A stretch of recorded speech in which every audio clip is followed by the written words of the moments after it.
ხანძარი დევნილთა დასახლებაში აფხაზეთის ქუჩის 2 ნომერში ძანძავების საცხოვრებელი სახლი მთლიანად დაიწვა. ცეცხლის შედეგად ოჯახს საყოფაცხოვრებო ნივთები გაუნადგურდა, როგორც დაზარალებულები აცხადებენ, ბუნებრივი აირის მიწოდება გადაუხდელობის გამოდროებით შეწყვეტილი ჰქონდათ, ამიტომ მათთვის უცნობია, რამ გამოიწვია ცეცხლის გაჩენა. შემთხვევის ადგილზე ბათუმის სახანძრო სამაშველო სამსახურის მორიგე ბრიგადებმა კორპუსიდან მობინადრეები გამოიყვანეს, რომლის შემდეგ ცეცხლის ლოკალიზება მაშველებმა რამდენიმე წუთში შეძლეს. ადგილზე ასევე კრიმინალისტებიც მუშაობდნენ, რომლებიც ხანძრის გამომწვევ მიზეზებს იკვლევენ. აჭარის ჯანდაცვის მინისტრის მოადგილის რამაზ ჯინჭარაძის განმარტებით დაზარალებულებს სამინისტრო დროებით ქირის საფასურს გადაუხდის, პარალელურად კი საცხოვრებელ სახლს გაურემონტებს.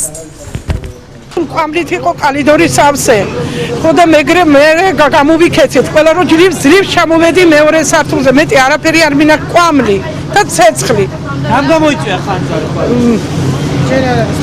ქერარა დადგენილი, მაგრამ მე მგონია იმ ოჯახს ის არ ქონდა გაზი, გადაკეტილი ქონდა, არ ქონდა საშუალება, ვერ გადაიხადა და გადაუჭრეს. გაზი რო გაუთიჩეს, ალბათ დენი ფეჭი ქონდა ჩართული. ძინავდათ ისე გაჩნდა პაჟარი.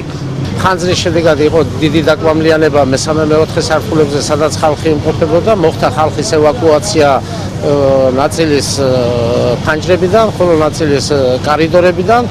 10 საათსა და 00 წუთზე ხანძარი ლოკალიზებული იყო, 10 საათსა და 10 წუთზე მთლიანად მოხდა ლიკვიდაცია ხანძრის. ხანძრის გამომწვევი მიზეზზე მუშაობს შინაგან საქმეთა სამმართველო და ალბათ დაადგენს, იმიტომ ბინის მეპატრონე თვითონ სახში იყო, მაგრამ ეძინა და თვითონ არ იცის თუ საიდან წარმოიშვა ხანძარი.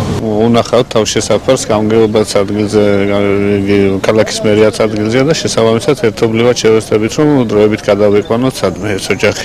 შემდეგ შესაბამისად ვიზრუნებთ იმაზე, რომელიც საცხოვრებელი სახლის დაიწვა, შესაბამის სარემონტო სამუშაოები ჩაუტარდეს.